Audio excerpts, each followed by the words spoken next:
Hey guys, it's Hagan K here, and I'm back with another video. I will be showing what I watched in the month of August and what I logged on Letterboxd.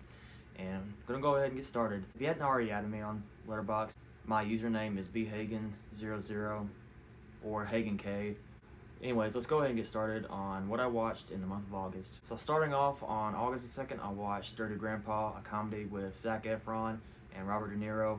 And really enjoyed this movie. Thought the cast was great. Very raunchy comedy.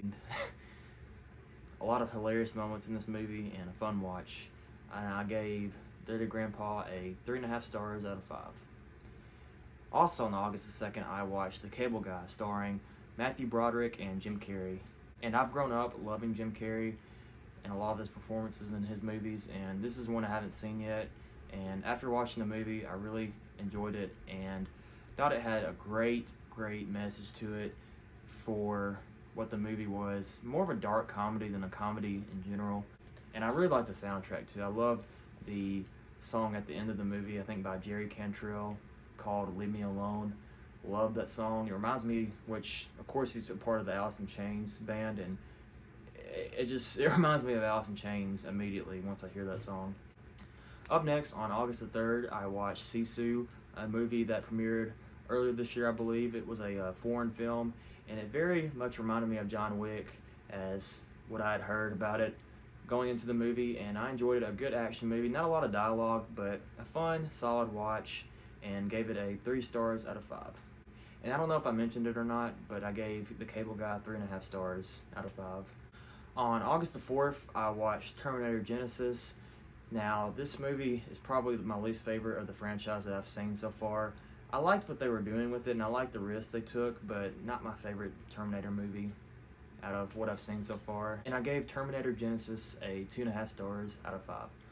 On August the 7th, I went to the theaters and watched Meg 2, The Trench, and I really like this movie. I like shark movies. I enjoyed the first one, which I watched back last month, and this one was a lot different, a lot goofier, and a lot less serious than what I had seen in the first movie, but I really enjoyed it, and I hope this franchise keeps going. I love Jason Statham in the leading role. The supporting cast did a great job, and I really like this movie. And if you like shark movies, you like just turning your brain off, I highly recommend this movie. I gave Meg 2, The Trench a 3 stars out of 5. Up next, I watched In the Line of Fire, a movie starring Clint Eastwood and John Malkovich, and more of a political action thriller.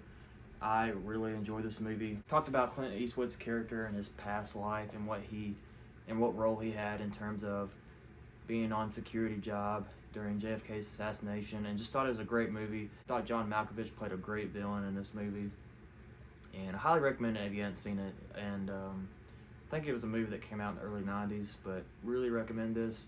It's on Netflix right now. But yeah, In the Line of Fire, I gave 4 stars out of 5. Up next, on August 11th, I watched a movie on Netflix called They Cloned Tyrone, and like this movie, I liked the originality of it. It reminded me very much of They Live, and I liked the performances from, I think, John Boyega and Jamie Foxx. Thought they did a great job in their performance, and overall, I thought it was a good flick, good little sci-fi type of feel to it.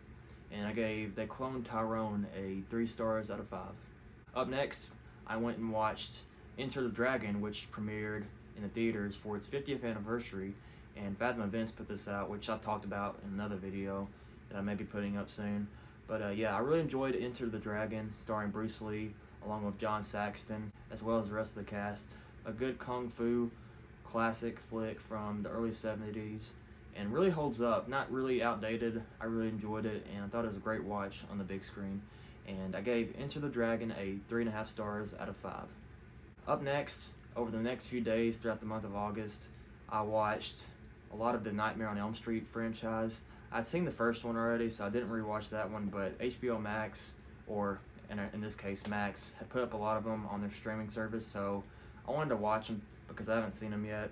And so I watched, on the 15th of August, I watched Part 2, Freddy's Revenge, and my least favorite definitely of the franchise that I've seen so far, but I still enjoyed parts of it and thought it was an okay sequel to the original, and gave it 2.5 stars out of 5.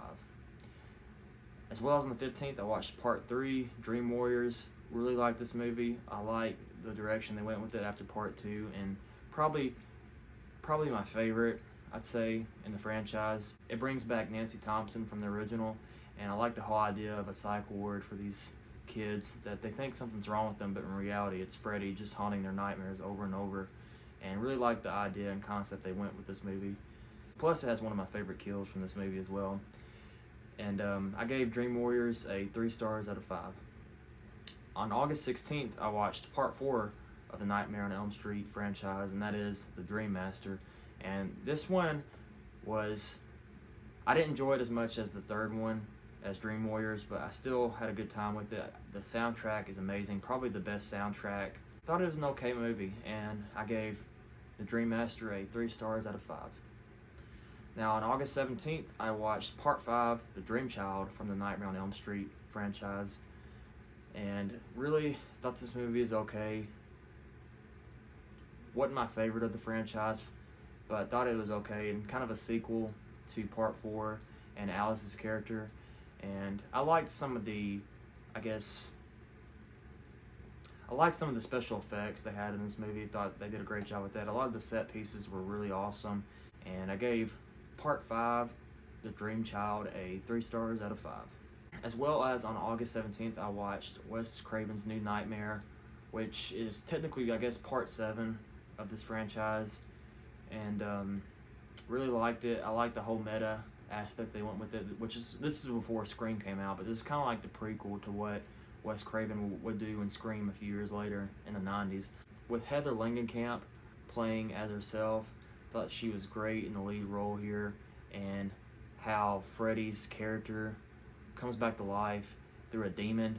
Thought it was a great telling of how this demon has its own iteration of Freddy and how he looks different from the rest of the movies, and thought just overall it was a good horror movie, and probably one of my favorites, I say, in the franchise, probably up there with the original and Part 3.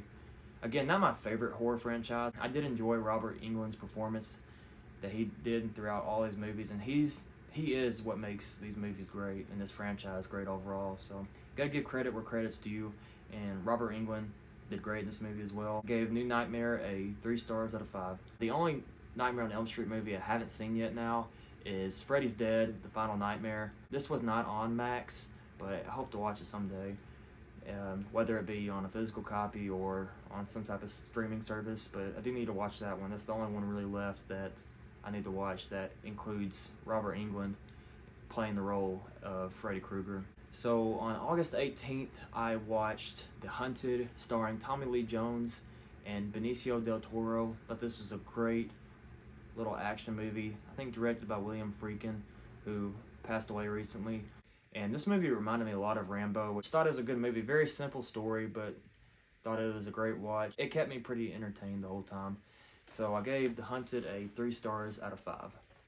Up next, on August 20th, I went to the theaters and watched Strays, a dog adventure movie starring Will Ferrell, Jamie Foxx, as well as a few other cast members.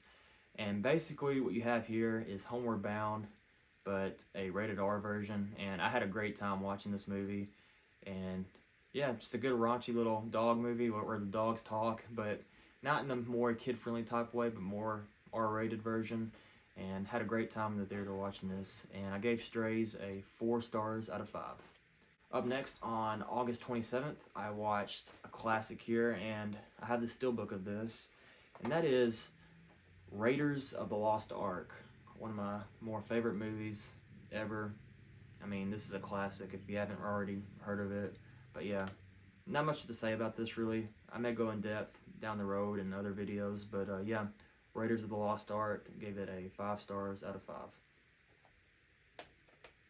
Up next, on August 29th, I watched another classic, not really the favorite of the franchise, but a favorite for me and one of my favorite films of all time, just due to growing up as a kid watching this, and that is Indiana Jones and the Temple of Doom, a 1984 movie with Steven Spielberg directing it. Of course, the sequel here, but more of a prequel. It's technically a prequel to Raiders of the Lost Ark if you look at the year that it gives in the movie. But yeah, the second installment of the Indiana Jones franchise, and really love this movie. Just always a great watch, and yeah, won't go into too much detail on it right now, but gave Temple of Doom a 5 stars out of 5. Now to wrap up August, on the 30th, I watched a episode from the Black Mirror anthology series, and that was Beyond the Sea, starring Aaron Paul, Josh Hartnett, and Kate Mara, I believe, and thought this was a great episode from the Black Mirror series. Great sci-fi thriller with some neat original ideas that I like to see on screen, and thought it was just a great watch and very entertaining. And I want to delve more into the Black Mirror episodes because I've heard that they're pretty good, but wanted to check one out to see what I thought of it, and I thought this was a great one to start out with Beyond the Sea. Gave Black Mirror Beyond the Sea a 4 stars out of 5. That'll do it for my logs from the month of August 2023. I thank you again for tuning in, and I hope you take care. This is it, Jennifer. Your big break in TV. Welcome.